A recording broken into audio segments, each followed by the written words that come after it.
देशभरात सध्या मुस्लिम बांधवांचा पवित्र सण रमजान ईदचा उत्साह पाहायला मिळतोय आणि अशातच मुस्लिम बांधवांसाठी मोदी सरकारने एक मोठा निर्णय घेतलाय। सौगात-ए-मोदी नावानं भाजपच्या अल्पसंख्याक विभागाकडून मुस्लिम बांधवांना ईदची भेटवस्तू देण्यात येणार आहे। ईद निमित्त देशभरातील गरजू आणि गरीब मुस्लिम कुटुंबांना भाजप सौगात-ए-मोदी किट नावाचं किट वाटणार आहे। भाजप देशभरात सौगात-ए-मोदी कार्यक्रम आयोजित करते, ज्यामार्फत 32 लाख बांधवांना हे किट देण्यात येणार आहे।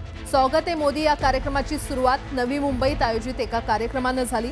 भाजपकडून सौगात-ए-मोदी कार्यक्रमाअंतर्गत नवी मुंबईतील 200 गरजूंना किट वाटण्यात आली।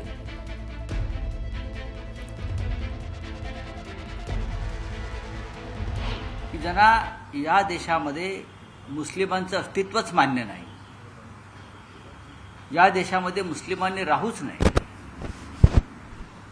तर मुस्लिम शत्रू आहेत, मुस्लिमांना कोणते अधिकार नाहीत, अशा प्रकारची भूमिका घेऊन अलीकडच्या काळामध्ये जे लोक या देशातलं वातावरण खराब करतायत,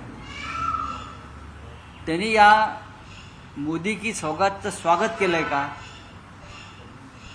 आम्ही स्वागत करतो। एकीकडे घर में घुस के बांटेंगे अशी सुद्धा पद्धत भारतीय जनता पार्टीने सुरू केली आहे। सौगात-ए-मोदी, खैरात-ए-मोदी म्हणेल मी त्याला।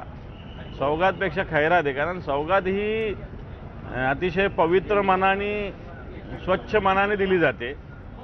यांचं मन स्वच्छ नाही आहे, त्यामुळे ही खैरात आहे खऱ्या अर्थानं। आणि म्हणून एकीकडे असं वागायचं आणि एकीकडे असं वागायचं, हा दुट्टप्पीपणा भारतीय जनता पार्टीचा आहे।